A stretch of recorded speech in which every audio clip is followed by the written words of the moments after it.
सर्वप्रथमे एकमात्र जीवंत मंगलमय परमेश्वर को यही सुंदर अवकाश प्रभु मत आपण मान गहरे ठिया कृतज्ञ धन्यवाद ज्ञापन करुँच। आज मंडली 56तम वार्षिक उत्सव पालन करुँच। प्रभुंर महिमा हो एवं यही अवसर रे मते यही स्थान रे ठिया होई ईश्वर वाक्य परिवेशन करने आह्वान कर मंडली को कृतज्ञ ज्ञापन करुँच। विशेषकर स्थानीय मंडली पालक सभापति महाशय संपादक महाशय कमिटी मेंबर समस्त को हृदय कृतज्ञ ज्ञापन करुँच। तही मंडली समस्त को जीशु नाम नमस्कार। प्रभु आमान को आज वाक्य द्वारा कथा कहतु यह मोर प्रार्थना। आज विशेषकर आनंदर दिवस कारण मंडली दीर्घ 56तम वर्ष 56 यही वर्ष पालन करुँच परिपूर्ण होबार। तेणु मंडली को प्रभु आशीर्वाद करंतु। हालेलुया। आज मंडलीर जन्मदिन मंडली जन्म हो 56तम वर्ष यही स्थान में पालन करुचु। तेणु आज आम आनंद करवा बर्थडे रे समस्ते कौन करती आनंद करते। तो आज मंडली कौन अटे बर्थडे। तो कहार मुहर आनंद मुझे देखुना किए लक्षे टंका घरे छाड़ी देछि किए तो कार किछि मूल्यवान जिनस हजि जाइछि एही प्रकार मुह करिकि आमे आसीछु। आनंद रे बर्थडे रे आमे समस्ते प्रभुंकर गौरवार्थे कोन करबा आमे गोटे पद पूर्वरु पढिलु this is the day that the Lord has made we will rejoice and be. आजिरो दिन सदा प्रभुंकर कृतर दिन आमे कोन करबा आनंद करबा। हालेलुया। आज आम मंडली जन्मदिन आस कर तारिते प्रभु को गौरव कथा समस्त खुशी प्रभु को धन्यवाद। प्रभु आमको अनुग्रह करी दया करी मंडली को एते दिन पर्यंत कौन कले कढ़े आनिले। हालेलुया।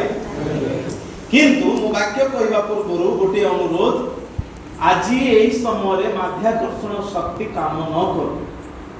माध्याकर्षण शक्ति काम मुह तलू कर शोई अच्छे सेते बेले टीचर कहले रे बाबू पाठ पढ़ेवा टाइम रे मुह तलू कर शुअंती नहीं। टीचर को स्टूडेंट उत्तर दउछि आज्ञा आपण ही सिखैथिले जे पृथ्वी रे गोटे माध्याकर्षण शक्ति अछि एवं से माध्याकर्षण शक्ति कौन करे जिनस को ताड़ को टाणे। मु सोई नहीं आज्ञा मो मुंड को माध्याकर्षण शक्ति टाणुची तेणु करे मु मुह तळको। तो कौन हुए मंडली रे भी वाक्य बेले बेले बेले शक्ति बेसी काम करे किंतु एठी काम करिबो नै। हालेलुया। Praise the Lord.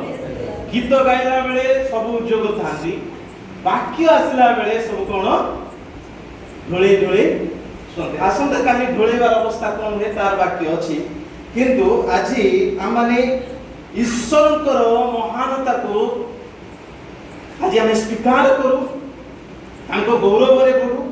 आज जो टेक्स्ट आम पढिलु आम पुनर्बार बाहर करबा प्रथम सामुएल तार 7 अध्याय 12 पद। प्रथम सामुएल 7 अध्याय 12 पद तहिरे आमने देखुछु सामुएल खंडे पत्थर नहीं स्थापन कले एवं ताहार नाम एबनेजर देले। एबनेजर कहले कोन यार अर्थ उपकार स्मरणार्थक प्रस्तर। आज मोर मेसेज टाइटल होछि ए एबनेजर अर्थ the God who has carried us. ए मंडली पाई प्रभुंकर एबनेजर एही मंडलीर 56तम एनिवर्सरी ही एही मंडली पाई एबनेजर। हालेलुया।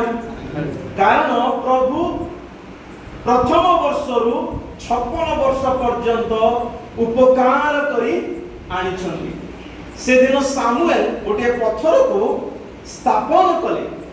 आज मध्य मंडली स्थापन दिवस अटे। ए एबेनेजर को हम स्मरण करू। ए मेसेज रे मु तीनोटी कथा आपण मान को कहिबी।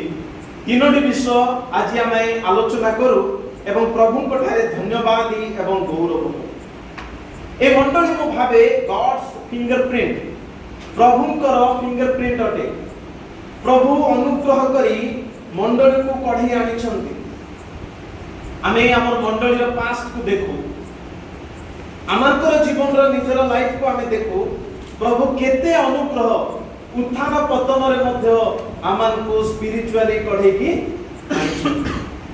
वे तो मंडली रे अनेक डुबन हिथिबे, अनेक विवाह हिथिबे, अनेक आत्मा प्रभु को पई लाभ हेथिबो, अनेक उद्योग पुनी निष्ठार सहकारी मंडली रे निश्चय बढ़ी अछंती। तेनो ए मंडली गोटे लिविंग प्रूफ अटे जे प्रभु मंडली रे आश्चर्य भाव रे कार्य करी आसु अछंती। Praise the Lord.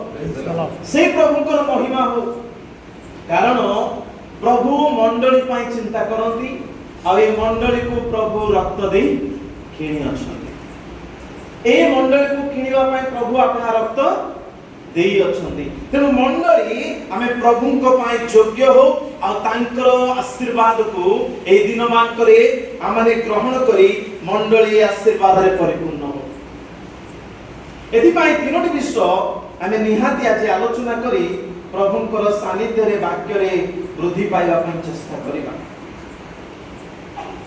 तो पूर्व गोटे कथा मु कहिबी। दिने गोटे परिवार रे